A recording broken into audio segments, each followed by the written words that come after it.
ভাই এ তো আপনি তো বিভিন্ন জায়গায় রিপোর্টিং করেন, তো আজকে আমির ভাইয়ের এখানে এসে আপনি কি দেখলেন এবং বাগান বিষয়ে যদি একটু বলতেন। আসলে আমির ভাই একজন আদর্শ কৃষক এবং তিনি কৃষি নিয়ে গবেষণা করে থাকেন। উনি ইতোমধ্যেই বঙ্গবন্ধু জাতীয় পুরস্কার পেয়েছেন কৃষিতে গবেষণায় সফল হওয়ার কারণে। আসলে তার যে মালটা বাগানটা, এখানে এর আগেও আমরা এসেছিলাম, তখন বন্যায় গাছগুলো অনেকটা মানে প্রায় মৃত, মারা যায় অবস্থা। তো সেই গাছগুলোকে আসলে ট্রিটমেন্ট করে আমির ভাই এখন এমন একটা অবস্থায় নিয়ে আসছে, আসলে মালটার বাগানে ঢোকার পরেই কলিজাটা একেবারে ভরে যাচ্ছে, মনটা একেবারে ভালো হয়ে যাচ্ছে। এবং মালটার গাছগুলো আপনারা দেখতে পাচ্ছেন যে পাতার চেয়ে মনে হয় মালটার পরিমাণটা বেশি, আর এখানকার এই মালটাটা এত বেশি সুস্বাদু। আসলে কিছুক্ষণ আগে আমির ভাই আমাদেরকে খাওয়ালেন, মালটা খেলাম আমরা, তার বাগানের মালটা চমৎকার মালটা। উনি বলছেন যে এখন যেগুলো আমরা দেখতেছি এগুলো হয়তো সেপ্টেম্বরের 10 তারিখ নাগাদ উনি এগুলো তুলতে পারবেন বা বাজারজাত করতে পারবেন। আর আরেকটা বিষয় আমির ভাই যেটা আমাদেরকে জানিয়েছেন যে আমরা বাজারে যে মালটাটা আমরা দেখতে পাই হলুদ আকৃতি, এই হলুদটা হয় একমাত্র স্প্রে করার কারণে। স্প্রেতে বিষাক্ত যে কেমিক্যালগুলো ব্যবহার করে এগুলোকে আকর্ষণীয় করা হয়। তো আমির ভাইয়ের সঙ্গে আমরা কথা বললাম যে তাহলে আপনার এই মালটাটার কী অবস্থা হবে। উনি বললো যে পাকা অবস্থায় আমাদেরটা এখানে এইরকমই থাকবে, আমি মানুষকে বিষ খাওয়াবো না, বিষ মুক্ত সুস্বাদু মালটা আমি আমার বাগান থেকে মানুষকে খাওয়াবো। এবং আমরা অপেক্ষা করছি সেপ্টেম্বর মাস আসলে আমরা হয়তো আরেকটা রিপোর্ট করার জন্য এখানে আসব। সেই সময় আসলে যারা আপনারা শুনছেন দর্শকরা, তারাও অপেক্ষা করেন। সেপ্টেম্বরের পরেই হয়তো আমরা গোটা উত্তরবঙ্গ, আমার বিশ্বাস আমির ভাইয়ের এই মালটা চলে যাবে বিভিন্ন বাজার যাওয়া পর্যন্ত আপনারা অপেক্ষা করুন। আসলে আমার গতবার এই টাইমের থেকে আর 10 দিন বাদেই প্রচণ্ড বন্যা এসে ঢোকে, একমাত্র অবদার বাঁধ ভাঙ্গে।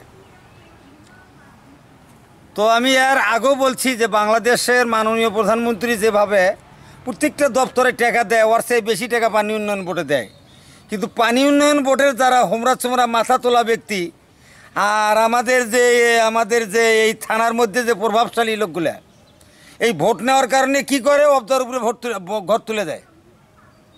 পানি উন্নয়নের বোর্ডের লোক এসে ঘুরে যাওয়ার পরে ওরা নির্বাচনে ভোট নিবে দেখে ঘর তুলে দেওয়ার পরে 2 মুড়ে দিয়ে ঘর তুলে দেয়, আর মধ্যে দেয় পলের পাল্লা দিতে অবদার থাকে 1 বছর আগে বাঁধে হলো 15 হাত, এই পানি এলে থাকে মাত্র আর 3 হাত।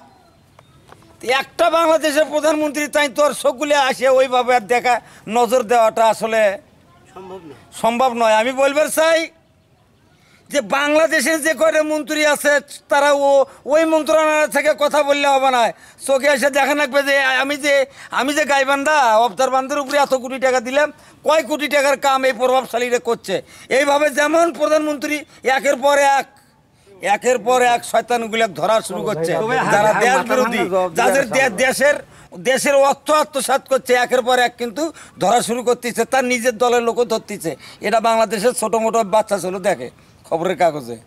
আমি বলতে চাই যে এত সুন্দর সরকার বাংলাদেশে, মনে হয় আমার পরে আমি এই মাত্রই দেখলাম যে তার হার্টটাই সে একজন ক্লিন হার্ট প্রাইম মিনিস্টার। আমি একজন জাতীয় পুরস্কার প্রাপ্ত কৃষক হিসেবে ধন্যবাদ দেই। তো যাক, আমি অত দূর বেশি কিছু বলবে চাবো না। কৃষক মানুষ, আমি যেখানে দাঁড়িয়ে আছি আগামী দিনে এখানে 4 হাত পানি ছিল।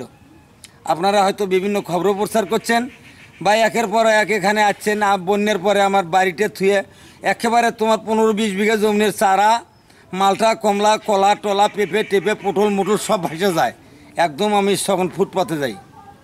এরপরে থেকে আমি কোনো দপ্তর থেকে কোনো 4 আনা পয়সা ক্ষতিপূরণ পাইনি। তখন থেকে আমি গাছগুলো যে ছামড়িয়ে গেল মরে গেল, আমি আস্তে আস্তে খুঁড়ে আমি প্রায় গাছগুলো পচন রোধক ওষুধ দিয়ে গোড়া পরিবর্তন করার পরে মাছের গুঁড়া, হাড়ের গুঁড়া, তারপরে আমাদের জৈব সার, আমার 35টা ছাগল আছে, ওর নাদি গরুর গোবর, 4-5টা পোটাকে একত্রিত করে আমি গাছের গোড়ার আশপাশ দিয়ে ওইভাবে গাছগুলোকে এখন আমি তৈরি করছি।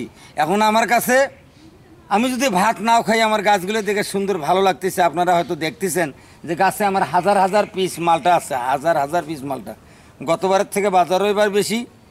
আমি আশা করা যায় আর মাত্র 1.5 মাস আছে। আমি তো ইংরেজি মাস কোনটা কখন জানি না, তবে আমি ভাদ্র মাসের 10 তারিখ থেকে মালটাগুলি আমি ইনশাল্লাহ শুরু করবো। শুরু করবো তো করবো আমি ইনশাল্লাহ। আমি আমি এই যে ফরমালিন দিয়ে বাজারে যে আপনারা লাল ফলটা খান, ওটা একমাত্র ফরমালিন দিলেই লাল হবে।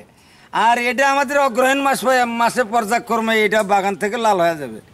আপনারা খালেন, খায়া দেখলেন যে আমার ফলে এখন পর্যাপ্ত পরিমাণ মিষ্টি হয়ে গেছে। আমি তারপরও আরও অধিক মিষ্টি তৈরি করার জন্য আমি আরও 1.5 মাস অপেক্ষা করবো। আপনাদেরকে আমি সেই প্রথম দিন সেরার দিন আমি ডাকবো। আমি এ ব্যাপারে বাংলাদেশবাসীকে তারা যেন জায়গা ফেলে না থুয়ে তারা যেন দেশি ফলের গাছ নাগায় বাড়ির আশপাশে, তাহলে তারা পলিথিন দিয়ে ব্যবহার করলে ইনশাল্লাহ সুস্থ থাকতে পারবে। আমি এই বলে আমি জাগো নিউজকে ধন্যবাদ জানাই।